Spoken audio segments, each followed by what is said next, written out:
the world, and I'll break down the headlines of the day with my superstar panel. Daily Express columnist Carol Malone, former MEP and father of the Prime Minister Stanley Johnson, and senior reporter at the newspaper Benjamin Butterworth. That's Dan Wootton tonight, Monday to Thursday from 9 p.m. till 11 p.m. on GB News.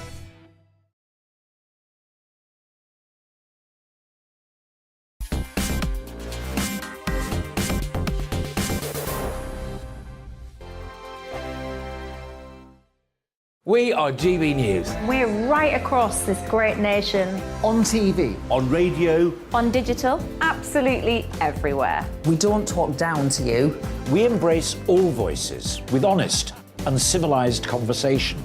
We are not part of the establishment. We're one of you. And we're only getting started.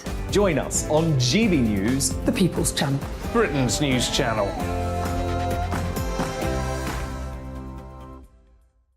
Hi there, it's Stephen and Anne. At breakfast from 6 a.m, you'll always be caught up with everything you need to know, the latest headlines, opinions and debates. We'll bring you the good news and the bad, but most of all, we're here for you. Remember, send in your views and let us know what you would like us to talk about. That's because we're your news channel. And every morning at 6 a.m, it's breakfast on GB News. My name's Tom Harwood and join me 9:30 a.m. every weekday for The Briefing, your one-stop shop for everything you need to know about what's going on in politics today. I wonder if this is a deal that might need to be like the biscuits in this factory, twice baked. Is there not an opportunity here to win out against the extremes? Tom Harwood, GB News. What are you going to do about it? Things should have been done differently, and they certainly are being done differently. Don't miss it. The Briefing with me, Tom Harwood, 9:30 Monday to Friday on GB News. Where would you like to go? Just take me to the studio, please, Matt. You know where you're going. I've got a show to do. Friday Night Feast on GB News, 7 p.m. And it's like nothing you've ever seen before. We take a different angle on the week's biggest news stories. The viewers and listeners set me some absolutely mad challenges to do. We tried to rehome a rescue dog. And yes, there's some other wacky stuff in there as well. I feel like I could take on the world. Well, that's that. Friday Night Feast with me, Patrick Christie's, every Friday, 7 till 9 p.m. on GB News. Be there.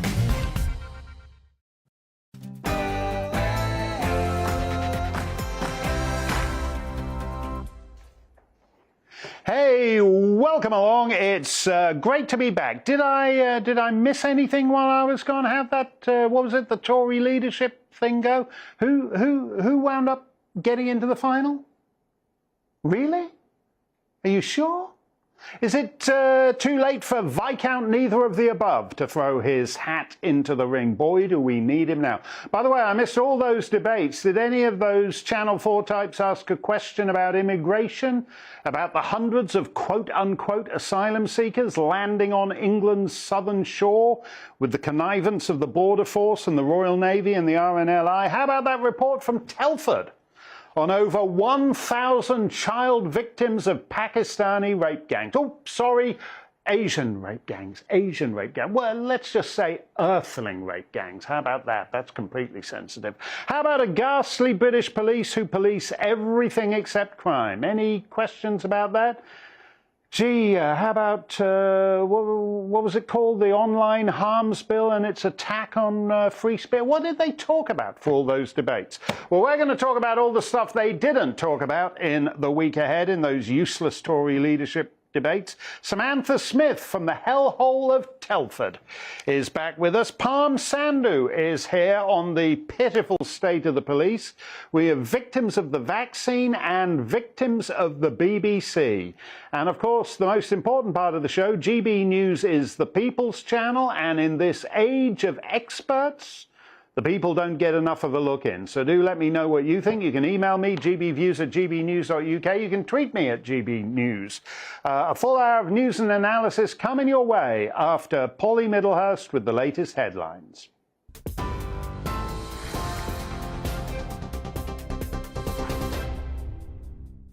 Mark, thank you. Good evening. Some breaking news we've received within the last half hour. The former First Minister of Northern Ireland and Nobel Peace Prize winner Lord David Trimble has died.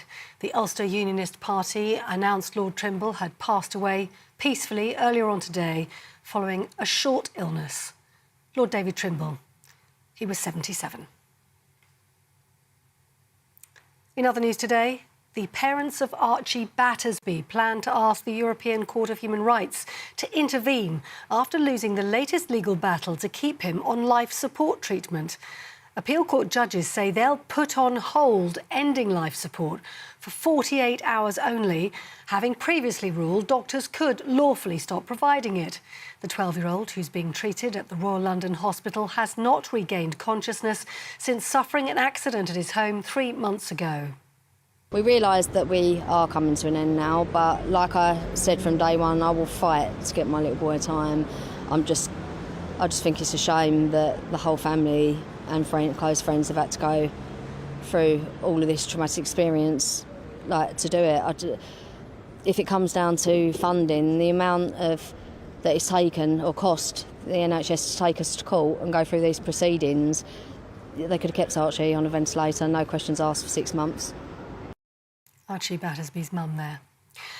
Now, there's further travel disruption to come this summer as another rail union announced strikes in the worsening dispute over jobs, pay and conditions. This time, the TSSA says thousands of its members at 7 train companies will walk out on the 18th and 20th of August. That's the same days that the Rail, Maritime and Transport Union is also striking against Network Rail and 14 train operators. MPs are warning the greatest staffing crisis in NHS history is creating a serious risk to patient safety. The Health and Social Care Committee says research shows the health service is short of 12,000 doctors and 50,000 nurses and midwives. It's also warning the government has no strategy to help. Are becoming a GP after 10 years of training, maybe they're 28, 29 years old. They're finding that seeing 40 patients in one day in 10-minute slots is very stressful. And then they're saying, actually, I don't want to do this every day. I think I'll reduce it to 3 days or 4 days a week. But that, of course, puts more pressure on their colleagues. Jeremy Hunt. Well, we're just under an hour away from the final 2 candidates who seek to become Prime Minister and leader of the Conservative Party come face-to-face in their first televised head-to-head debate tonight. Rishi Sunak and Liz Truss have been trading blows over political hot potatoes like immigration, China and tax cuts over the weekend. But the Foreign Secretary and the former Chancellor are both vowing to toughen controls on immigration. In international news, Myanmar's military has executed 4 democracy activists in what's believed to be the first use of capital punishment in the country for decades. The men had been accused of helping to carry out terror acts. They were sentenced to death in a closed-door trial that human rights groups criticised as being unjust. The UN has condemned what they're calling a heinous execution. And Ukraine expects grain exports through the Black Sea to resume this week after months of Russian blockades. It follows a UN-brokered deal aimed at easing global food shortages. Government officials say the first shipment should leave from the port of Chornomorsk, with all the other ports beginning exports within 2 weeks. And lastly, human remains have been discovered following a fire at a mill in Oldham. Greater Manchester Police say 4 Vietnamese nationals were reported missing and may have been involved in a fire. The force have declared a major incident after the remains were discovered at Bismarck House Mill, where there had been a fire on the 7th of May, and no one was believed to have been inside the building at the time. Police are appealing to anyone who may have any information. And as I was just trying to say, some of the UK's major cities are bidding to host Eurovision. That's the Eurovision Song Contest for next year, 2023.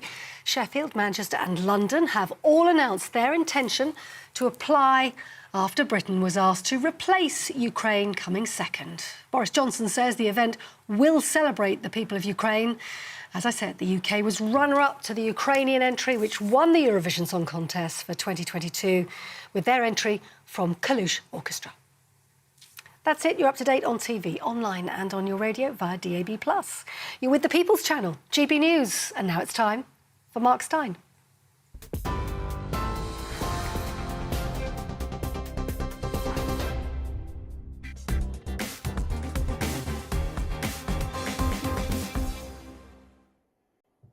Thank you, Polly. Sad news about David Trimble. I remember Charles Moore, the editor of the Daily Telegraph, suggesting way back round about the rise of David Cameron that David Trimble should have become leader of the Conservative Party.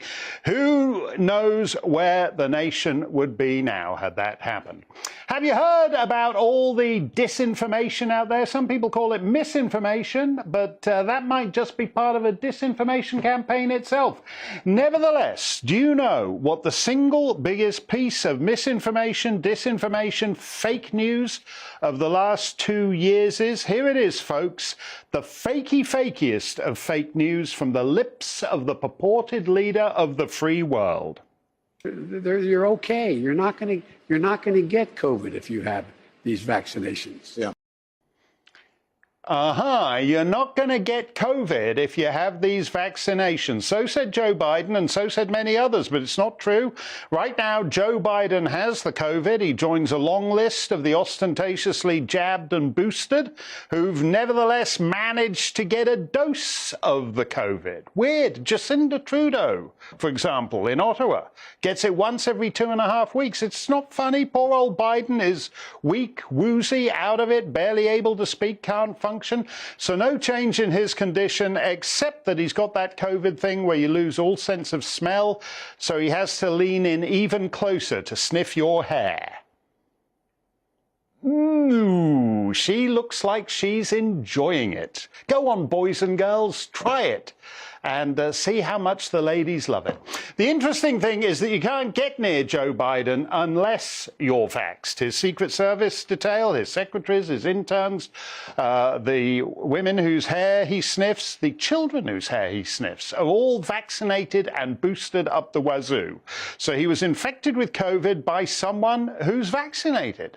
So if you're vaccinated against the COVID, you can still get the COVID and you can still give the COVID, which doesn't really make it much of a vaccine as that word was traditionally understood, does it? And here's the kicker. They knew this at the time. Here is Deborah Birx, the second best known face in American public health after Commissar Fauci. I knew these vaccines were not going to protect against infection, and I think we overplayed the vaccines and it made people... We overplayed the vaccines. I knew these vaccines were not going to protect against infection. If that's so, why didn't she tell us at the time? It would have been nice to know and helpful to the ethical concept of informed consent. And instead of being overplayed by the vaccines, maybe people would have done better with those therapeutics that social media relegated to the category of horse dewormer or whatever it was. Meanwhile, in entirely unrelated news, I'm thinking of introducing a new feature called Surprise Blood Clot of the Day. Here's Max Bergin, 20 years old, just won the 800 metres at the British Athletics Championship. Quote, "A few days ago, I pulled out of the 800 metres at the World Champs with what we initially thought to be a calf strain. Upon further investigation, it has turned out to be a deep vein thrombosis in the right calf, an issue completely unrelated to running or training of any other kind." Unquote. Tough break for a 20-year-old. It's an issue completely unrelated to, well, anything really. In other entirely unrelated sporting news from down under, Australian Football League legend Shane Crawford left heartbroken after sudden death of younger brother Justin, who also played Australian football. Justin Crawford was 45, and he died suddenly of sudden death syndrome, which we've talked about on this show. The first symptom of oncoming sudden death is that you're walking around perfectly healthy. The second symptom is you're dead. In even more totally unrelated news, two more siblings, one living, one dead, this time from the music biz. Happy Mondays star Shaun Ryder reveals his tragic brother's last moments before their mum found him dead. He too died suddenly, but wait a minute, what's this 9, 10, 11, 12 paragraphs into the story, quote, "The day before he got on the flight, he had to have that COVID booster injection in the States. He lands and starts complaining about this headache. It was murdering him. Our man wanted him to go to A&E, but he said, no, I've got to go to rehearsals. So he gets to rehearsals and he can't recognize any of the band. He can't recognize the drummer, Gaz, or anyone, unquote. Oh, no, no, no. Don't you even think about connecting that up with anything. He just died suddenly from sudden death syndrome. And even more totally unconnected news. Notice all those flight cancellations? What's up with that? Here's the explanation from Qantas. Cancellation rates are not where we want them to be. And why is that? And it's simply because of the high sickness that the entire country and our industry is seeing. Our pilot sickness with our 73s as an example, our 737 pilots, is double what it was pre-COVID. Our cabin crew levels are 40% higher. Cabin crew sickness is 40% higher than it was. You don't say. Okay, enough with the anecdotage. Let's just cut to the big picture. In the Canadian province of Alberta, we've had the Premier of Alberta on this show. The leading cause of death in Alberta is now, go on, take a guess, take a wild guess, cancer, heart disease? No, the leading cause of death is cause unknown. Unknown causes was the leading cause of death in Alberta last year. That category leads the way over dementia, which has been in the top spot since 2016. A couple of years ago, unknown cause of death was unknown. There were just a mere 500 or so, if you have a look at this graphic of unknown causes. Look at that. 2019, there were just 500 unknown causes of death. Now it's 3,362. The leading cause of death is unknown. You're more likely to die from an unknown cause in a first world society than anything else. There's a lot of unknown cause going around. What are the early symptoms? The warning signs of unknown cause. Beats me, nobody knows. That's why they call it unknown cause. What's causing all this unknown cause of death? Is it climate change? Transphobia? Or could it be that, I'm just thinking outside the box here, could it be that this sudden, unprecedented epidemic of unknown causes is in some way connected to the unprecedented universal medicalization of the entire population? I'm not saying it is. Don't pick up the phone and call Ofcom right now. I'm just saying something wacky is staring us in the face, and it would be nice if the groupthink media would stop being pom-pom girls for a disastrous one-size-fits-all public policy and look into it. Let me know your take. GBViews at gbnews.uk. The vaccines, to put it at its very mildest, have very diminishing returns, may damage your immune system, and may actually make you more susceptible to new variants of the thing they're meant to prevent you getting. The BBC would be extremely well placed to investigate that because they're flush with all the millions of pounds they get from you.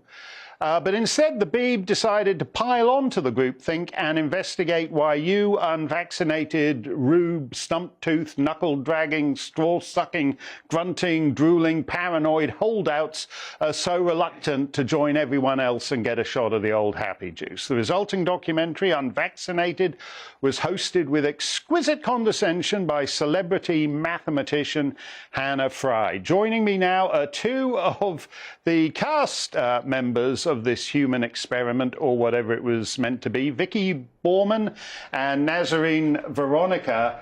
Nazarene, she presented it, Hannah Fry, as if the idea was that she would try to explain to you stump-toothed rubes the error of your ways. Did you know that that was the thesis of the show before you signed on? I was told it was an opportunity to discuss my views and to share why I'm not vaccinated.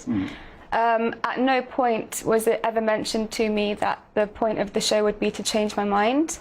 I found out very soon before going on that they were going to ask me at the end if I wanted to be vaccinated. But they didn't tell me that in advance, and I wasn't made aware that the point of the show would be to change our minds. And you recorded, Vicky, I think for about 6 days. It was like a kind of reality show, Big Brother type setup. And then they used a few minutes from those 6 days. What the hell were you guys talking about for the other 5 and 7/8 days? What everybody else in this country is trying to talk about but isn't allowed to, I think would be the short answer. The people that have been killed by the vaccine, the people who have been injured by the vaccine, but then all those questions that I think just the general public have. Why am I seeing athletes dropping down dead on the field while playing? Just those, as I say, those general questions that I think a lot of the general public have that you can't find the answer to, or it's not made easy, or it's glossed up with other figures. And was the host, this celebrity mathematician, Hannah Fry, was she interested in having a genuine conversation about those? I mean, did she entertain seriously the idea that there could be entirely rational reasons why some... Well, for a start, you two, strictly from your age, there's no medical need, whatever, even on their own terms, for you to get the vaccine for yourself. Did she entertain stuff like that seriously? On the surface, it seemed like she did. Upon watching the documentary, I discovered that she said a lot of things away from us that I didn't know she was going to say. And it seemed as if she did not seem to understand why we were not vaccinated, which was meant to be the point of the show. That's what we were told it was going to be. What was the idea of the jelly beans thing? Which explain to us first just what the jelly beans business was. The idea was to show us our chances of having an adverse reaction from the vaccine, and that was to be represented by jelly beans on the table. So those jelly beans were people's lives. They were people who have died of COVID. They were people that have died of a vaccine. They were people with long-term side effects or adverse reactions. Those jelly beans were people. Yeah, and a lot of the people who were the actual jelly beans and had been injured by the vaccines or lost their husbands and children and parents to the vaccines were very offended by being portrayed as a jelly bean. Yeah, as you would be. I saw a few comments on the presenter's Instagram saying, thank you for comparing me to a jelly bean. And that really hit me because I can't imagine being injured by something that I thought was going to be helping me and others, and then being compared to a jelly bean on a BBC documentary. No. They also had experts, because the BBC loves experts. Unfortunately, by sheer coincidence, they managed to hire 2 experts who are deeply tied to Pfizer. The BBC, we asked them for a right of reply, and they say, oh, they don't receive any... Professor Khalil receives no payment or benefit directly from Pfizer, but nevertheless is the principal investigator of their pregnancy COVID thing. And Professor Finn, he receives no payment or benefit. There's all these people receiving no payment or benefit directly from Pfizer, but he leads a research group within the Pfizer Vaccine Center of Excellence. Are you persuaded by their explanation that these experts are in fact not simply on the take from Pfizer? No, and even if they're not on the take, I just think for the purposes of a documentary, they should have been completely independent experts that we were allowed to openly ask questions to. With no conflict of interest. Yeah. But that wasn't the case, and we weren't made aware of that either. So you had no idea that this guy Finn leads a research group within the Pfizer Vaccine Center of Excellence. So presumably he actually thinks Pfizer is pretty excellent, or he wouldn't be working at the Pfizer Vaccine Center of Excellence. The other guys you had on were the full fact checkers. Yes. Who, Full Fact is this thing funded by American billionaires to destroy British freedom of speech. And they wanted to talk about misinformation. So, as I said, the idea is that you lot are just simpletons, and once this guy, it's not that you're bad people. You've just been misled because you've gone on Google and accidentally wound up at the dark web where some crazy conspiracy theorist is telling you shouldn't get the vaccine. So again, it's the condescension that is irritating about this, I should imagine. It was very patronising, yeah.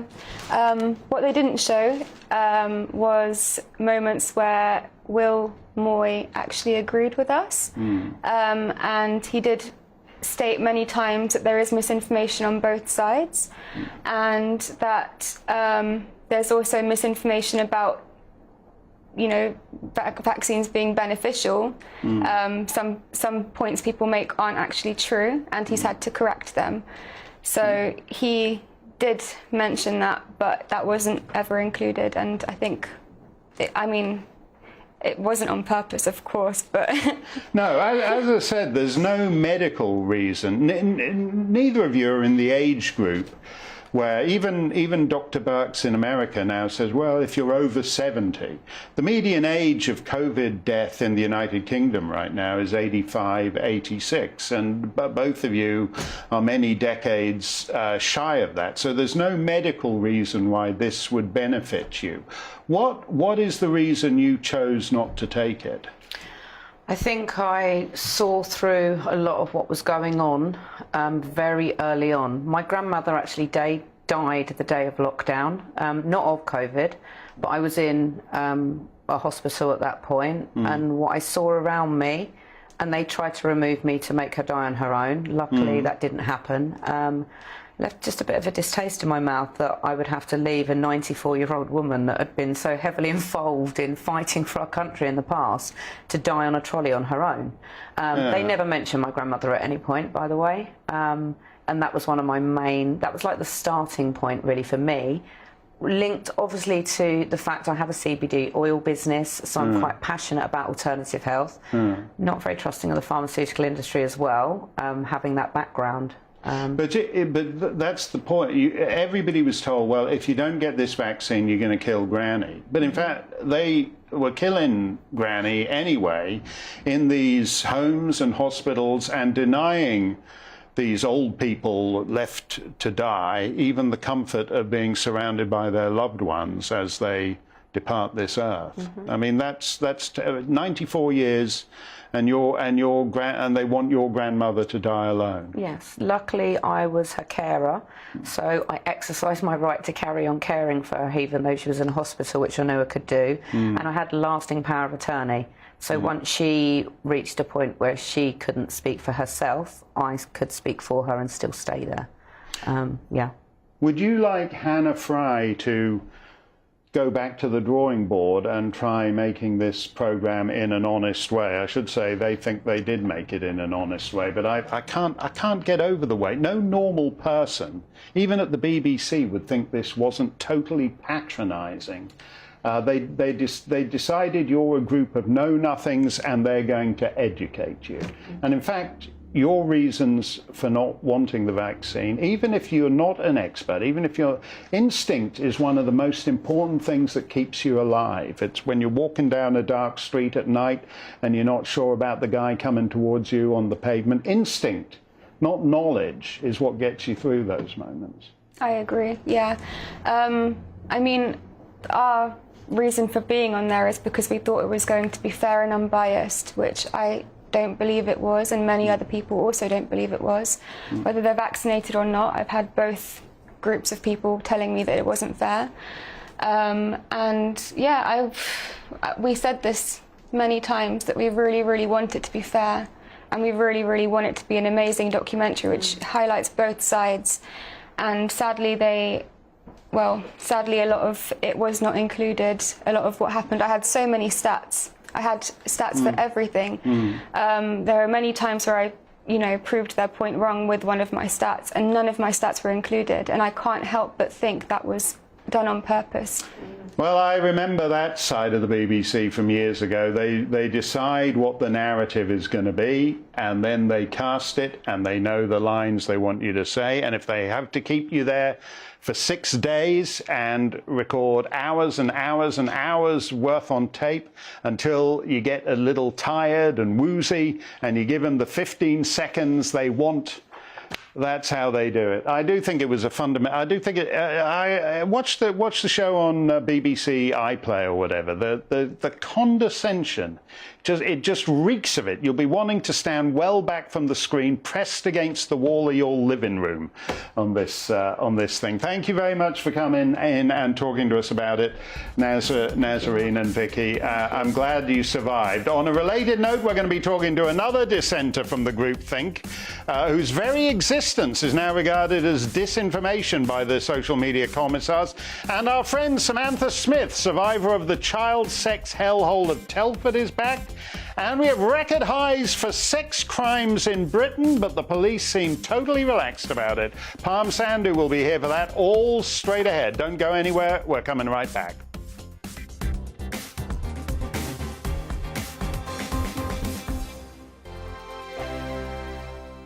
We are GB News. We're right across this great nation. On TV. On radio. On digital. Absolutely everywhere. We don't talk down to you. We embrace all voices with honest and civilised conversation. We are not part of the establishment. We're one of you. And we're only getting started. Join us on GB News, the People's Channel. Britain's news channel.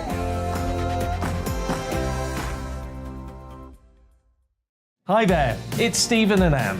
At breakfast from 6 a.m, you'll always be caught up with everything you need to know, the latest headlines, opinions and debates. We'll bring you the good news and the bad, but most of all, we're here for you. Remember, send in your views and let us know what you would like us to talk about. That's because we're your news channel. And every morning at 6 a.m, it's breakfast on GB News. My name's Tom Harwood, and join me 9:30 a.m. every weekday for The Briefing, your one-stop shop for everything you need to know about what's going on in politics today. I wonder if this is a deal that might need to be like the biscuits in this factory, twice baked. Is there not an opportunity here to win out against the extremes? Tom Harwood, GB News. What are you going to do about it? Things should have been done differently, and they certainly are being done differently. Don't miss it. The Briefing with me, Tom Harwood, 9:30 Monday to Friday on GB News. Where would you like to go? Just take me to the studio, please, mate. You know where you're going. I've got a show to do. Friday Night Feast on GB News, 7 p.m. And it's like nothing you've ever seen before. We take a different angle on the week's biggest news stories. The viewers and listeners set me some absolutely mad challenges to do. We tried to rehome a rescue dog. And yes, there's some other wacky stuff in there as well. I feel like I could take on the world.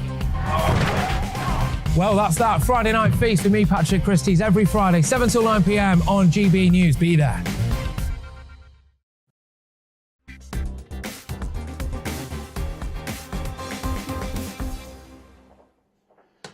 GB News is the People's Channel, so let's hear what the people have to say. Was the BBC wrong to try to convert the unvaccinated, like Vicky and Nazarene, and get them to sign up for the jab? Brad says no. The consensus of expert medical opinion throughout the world was to have the vaccine. To go against that would have been wrong. Oh my, going against the consensus of expert medical opinion would be wrong. No, it isn't. Actually, you're entitled to see the doctor of your choice. The doctor of your choice is entitled to give you his recommendation. If you don't like it, you're entitled to a second opinion. There's no such thing as the consensus of expert medical opinion. And in this case, the bloody expert medical opinion hasn't actually turned out to be that expert. Because one of the results is not just all the people who have been injured and bereaved by the vaccines, but all the people who have wasted their time weakening their immune system, all the people currently in hospital. By the end of March, 75% of people had been triple vaccinated. The more shots you get, the more you widen your exposure to these new variants, which actually make you more, and the shots actually make you more susceptible to them. Go on, report me to Ofcom. I don't care. I'm not here for my health. I have no ambitions in the UK media. I don't just want to be a propagandist pom-pom girl repeating all the same lies everybody else does every night. So I'd rather be taken off the air by Ofcom. It doesn't work that way, expert medical opinion. It was expert medical people plugged into government that were advocates. And as we just heard from the so-called queen of experts, Deborah Birx, she always knew that the vaccines wouldn't prevent infection. But she didn't think to tell that to us at the time. Did you see, speaking of things that other people don't talk about, did you see that damning report on the Telford grooming gangs the other day? No, not the damning report on the Rochdale grooming gangs. That was the week before.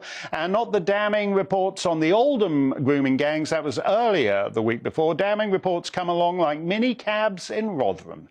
All these damning reports are a little different. Sometimes the leader of the grooming gang is actually employed by the council. Sometimes the 12-year-old gang rape victim is picked up in the lobby of the police station itself, because that's the easiest place to find vulnerable girls. But for all such variations, these damning reports are all the same in their fundamentals, in particular the complicity of the police and the social services and the identity of the so-called groomers. A very narrow and specific demographic of Pakistani Muslims whom our craven media prefer to submerge in the meaningless term Asian. What's Asia got to do with it? Asia is a continent that's home to almost 2/3 of humanity. So by insisting on Asian, the media are telling you they don't have the stomach to get any more specific about this story. I always used to like this classic cop show sign-off.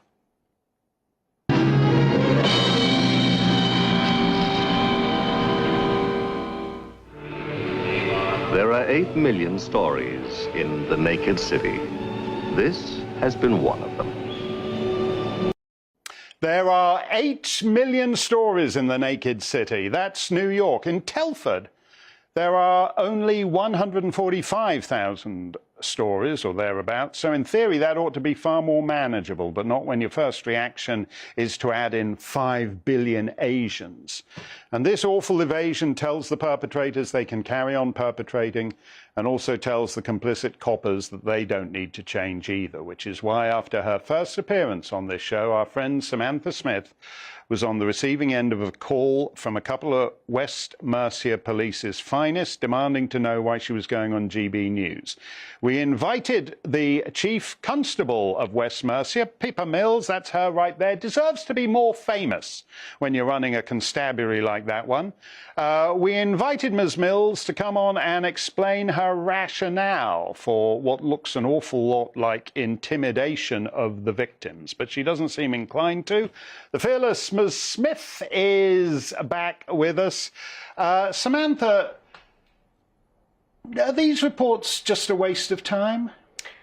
I wouldn't say they're a waste of time by any means, because speaking from my own experience, when I opened the report into Telford grooming gangs, I felt like the stories of thousands of girls, what girls like myself had been saying in areas like Telford for years upon years, decades upon decades, was finally laid to bear, as though everything that we had shared and we had been ignored and silenced for was finally being proven to be true. I mean, the former Chief Superintendent of West Mercia Police said that the claims that up to 1,000 girls had been abused, had been victims of grooming gangs in Telford, was made up on the back of a fag packet, and that the claims were ridiculously sensationalised, when in reality last week's report laid bare that everything that girls have been saying on the ground for years, that they have been raped, exploited, groomed, even murdered by predominantly Pakistani men. These are children being groomed by adult men. The media,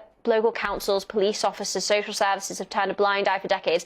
It was finally proven that none of these claims were sensationalised. And so I think, while unfortunately what we're seeing is a slew of reports that could be copy and pasted, you know, the same recommendations, the same pledges, that, you know, lessons have been learned, these crimes of the past. While that is very true, and the sort of reception that we're receiving from reports like Telford's, it's not as as immediate and absolute, and there's not anywhere near as much responsibility being taken by those that oversaw these failings. I think that I can't undermine just how important it is to victims and survivors. It's interesting to me, though, that it takes years for these reports to come out. And by then, a lot of these guys have been convicted, and only a small number have been convicted, are out on the streets, walking around the old neighborhood again. West Bromwich, which is basically just a hop and a skip from Telford, a guy there, he raped two 15-year-old girls. One of them he nearly drove to suicide.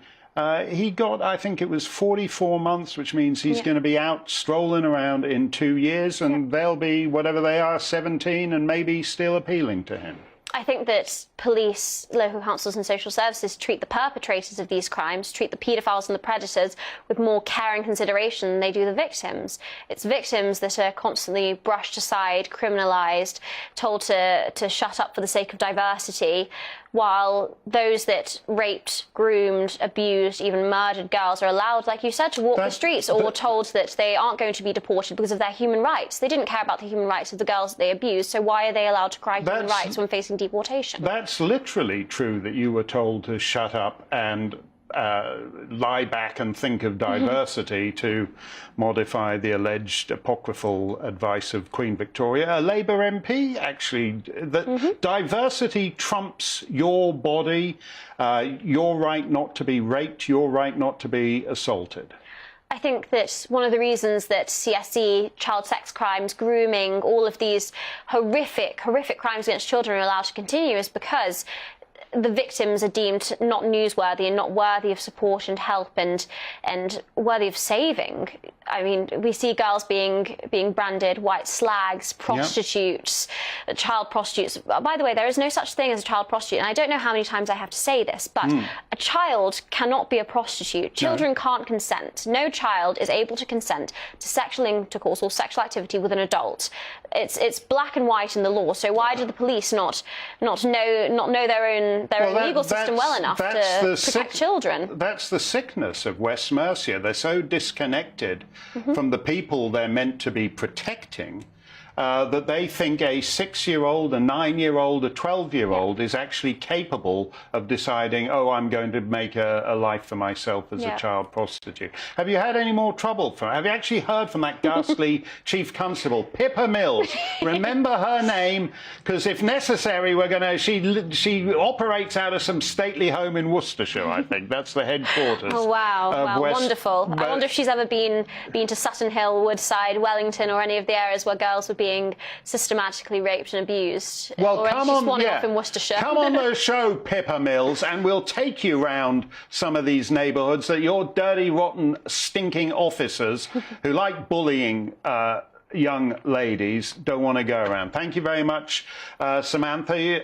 And if you have any more trouble from those, you and I will do it in the autumn, but we're going to do a special from Telford, because I'm sick of getting. I don't mind being frosted out by Sajid Javid, but not by some no-account chief constable like Pippa Mills in West Mercia. Their calls for the last few weeks, so yeah, don't return their calls. They're not fulfilling the role of constabulary. Thank you very much, Samantha. A couple of weeks back, we aired our special on victims of the vaccine, and the response was overwhelming. We've heard from so many other people now speaking up about their experiences, many of whom, because of the mafia code of omerta, the big silence enforced by social media, had no idea that there were so many others just like them out there. At the same time, I'm also aware of just how ugly our public discourse has become since the COVID. Gareth Eve is the widower of Lisa Shaw, a BBC presenter killed by the vaccine, because Twitter insists that her death is somehow fake news. He was finally driven to post his late wife's death certificate, stating that it was due to the vaccine. As you can see here, he's circled it in red down at the bottom there, death by AstraZeneca. But what's the death certificate on Twitter? Almost immediately, Mr. Eve received this response from Barry John Reed, quote, "When you join the anti-vax movement, do they send you a starter kit of this junk?" So to Barry John Reed, Lisa Shaw's death certificate is just something included in a starter kit of anti-vax junk. Twitter has no problem with tormenting widows and widowers of the vaccines. Mr. Reed remains a tweeter in good standing with the enforcers of social media. But it's different if you're on the other side and you just want to recount your experiences. Wayne Cunnington was in our audience of vaccine victims and was also on a march through London at the weekend by many of those victims, a march entirely uncovered by the god-awful metropolitan media. But as you can see from this footage, GB News was there. There oughtn't to be anything unusual about this march, just free men and women exercising their right to freedom of expression, but Twitter didn't care for it. And Wayne is now banned for life from Twitter. He's with us here now. What did you do to make those Twitter commissars so unhappy, Wayne? Just tell my story. And your story is that you were injured by this vaccine? Yeah, I had brain tissue damage from my AstraZeneca vaccine February 22nd, 2021.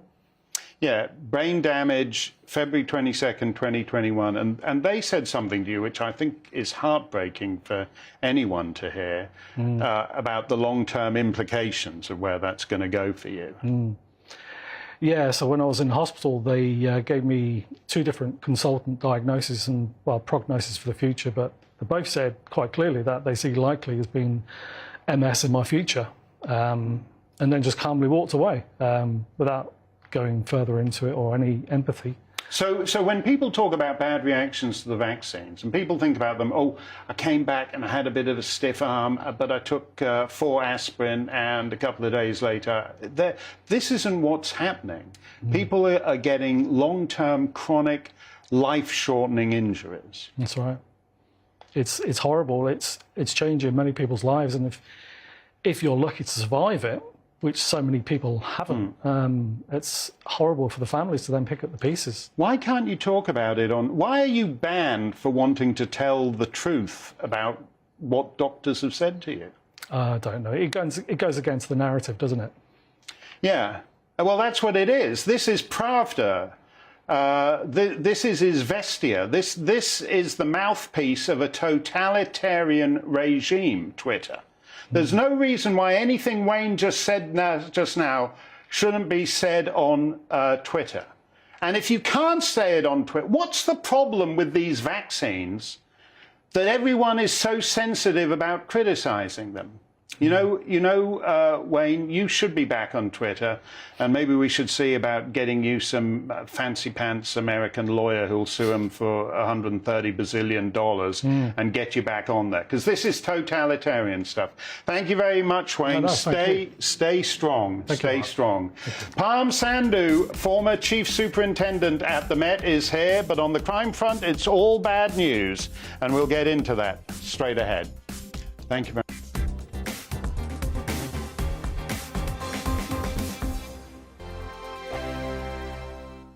We are GB News. We're right across this great nation. On TV. On radio. On digital. Absolutely everywhere. We don't talk down to you. We embrace all voices with honest and civilised conversation.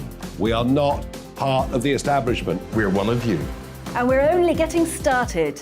Join us on GB News, the People's Channel. Britain's news channel.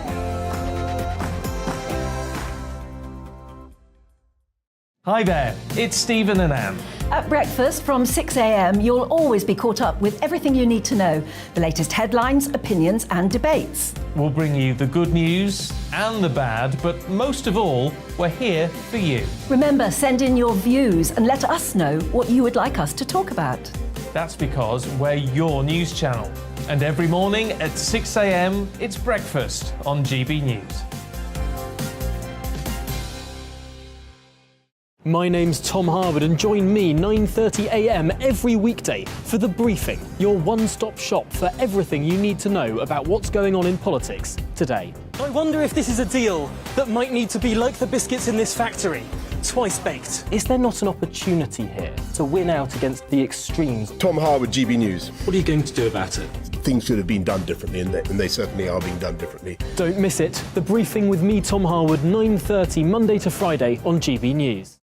Where would you like to go? Just take me to the studio, please, mate. You know where you're going. I've got a show to do. Friday Night Feast on GB News, 7 p.m. And it's like nothing you've ever seen before. We take a different angle on the week's biggest news stories. The viewers and listeners set me some absolutely mad challenges to do. We tried to rehome a rescue dog. And yes, there's some other wacky stuff in there as well. I feel like I could take on the world. Well, that's that. Friday Night Feast with me, Patrick Christie's, every Friday, 7 till 9 p.m. on GB News. Be there.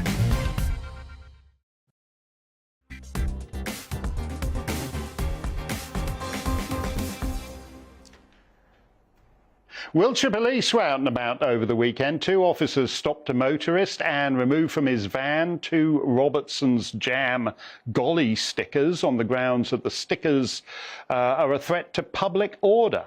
Later, another 2 plods went round to the house of YouTuber podcaster Kelly J. Keane to question her because a member of the public had complained that an unspecified episode of Miss Keane's show was, quote, untoward to paedophiles, and apparently Wiltshire police would prefer it that you were toward to paedophiles. Meanwhile, back in the real world, crime is rocketing into the stratosphere to all-time highs since the Office for National Statistics began tracking these offences. Knife crime up 10%, murder up 25%, sexual offences up 32%, including the highest number of rapes ever recorded. Parm Sandhu was Chief Superintendent at the Met, and we always appreciate your insider knowledge of policing, Parm, which I'd like to ask you about here, because any job is about being able to prioritise. Who makes the decision when I call up and say my car's been broken into or my house has been broken into, and I know there's no chance of anyone showing up and coming round to take details of that? But on the other hand, when somebody's got some Robertson's Jam Golly stickers on their car, there are 2 officers there in nothing flat. Who takes the decision to send the officers to the sticker incident rather than to the house burglary? That's really difficult to answer, because what would normally happen is a call would be made to the control room, and at that point they would have to investigate to see what the actual offence is. So it depends on what the person has said. And, you know, was it just the stickers or was there something else? So we don't know the full story there. But in relation to vehicle crime, burglaries, resources are at an all-time low. The crime figures are at an all-time high, and so there would have been some sort of resource management. So they would have looked at it and thought, well, which one is an easy win and which one is worth investigating as well, because you've only got a certain number of police officers. Yeah, and it's precisely for that reason of resource management that, I mean, I'm trying to think of circumstances in which you could upgrade the Robertson's sticker to a genuine crime. I'm not actually persuaded the officer was right in that case. And certainly in the case of the lady on YouTube, again, if it's a question of resource management, why can they all drive out to her house, but they can't drive to a house that's been burgled? The policy decisions around burglaries in particular in London were that unless you've got additional information, as in CCTV, witnesses or fingerprints left at the address, that police officers don't go to burglaries anymore, because the chances of actually solving that burglary are pretty low. And as you can see with the crime stats, they have had to make decisions because police numbers have gone down, and even with the uplift, even with the increase in police officers, the people who are joining are inexperienced. They need time to learn the craft. So there are demands on policing that there never used to be. For example, you know, it takes police officers to do Beergate, Partygate, unglue protesters from the streets or from paintings. So that in itself will create a resource requirement. So I don't know how this the sticker one was escalated above those incidents. I don't know how that happened, because I don't know about that particular incident. But there are decisions being made all the time about who to send, how many people to send, and is it in the public interest? But do you understand that the public is getting a little cynical about all this? I was the reason that sticker incident came to my attention was because I suddenly started getting emails from cynical people saying, "Oh, when your house is being burgled and you call 999 and they don't seem terribly interested, just tell them you've put a Robertson's. They'll find your house easily because you've got a Robertson's Golly sticker in the window, and then they'll be round in nothing flat." The people have become utterly cynical about the police. There has been a huge erosion in trust and confidence in policing, but part of that is because of the figures in relation to rape. You know, the actual numbers of offences that are being charged is something like 1.3%, and then it takes... Just a minute. That's because officially, like the Met, we were told it was 6%, and then it turned out that they were fudging the numbers. You're saying it's 1 point... The Office of National Statistics have published their figures, and it's 1.3% at the moment, which means that that's how many people are charged. Yes. And then when they try and take that rapist to court, 42% of the victims, and remember there's a victim behind every statistic, 42% of them will withdraw their allegations because it takes 18 months to get that case to court, and by that time they'll have had failed dates, failed appointments, and by that time people want to get on with their lives and they don't want to relive that experience again and again. So there are issues, there are huge issues, and there does need to be a real look at the leadership and how policing is being managed and operated. And when we're talking about statistics, don't forget the Met are in special measures at the moment because they didn't record 69,000 crimes last year. And that's why the police watchdog are now leading them through and bringing them back to real policing that matters to our public and our communities. What do you think you can get that? If it's 1.3%, then that means the old line from the cop movies that crime doesn't pay. In fact, 98.7% of the time it pays. You won't even be summoned. You won't even have a court date. What do you think realistically that number could be got up to from 1.3%? I think that if resources were put into policing, but not just policing, but also the court system, then that figure could realistically rise. I wouldn't like to guess at a figure, but it is at its all-time low. And we need to make sure that people who commit crimes where they hurt people, where they rape people, and there are sexual offences, they need to go to court. Otherwise, they're going to do it again and again and again. Well, again, I think there's a lot of cynicism here because, you know, they won't come around. If your car's broken into and they steal your little girl's birthday present, they won't come around for that. They won't come around for the house thing, and they won't come around for that. And eventually, they start not coming around for the serious stuff, as we've seen in these numbers. Thank you very much, Palm. You're always best at explaining how these decisions are actually taken, but I still don't think they should be wasting police time on jam jar stickers. Okay, let's see. Oh, what a pleasure it is to be able to say 2 words that are going to macerate your Monday like nobody's business. Here he is, Dan Wootton.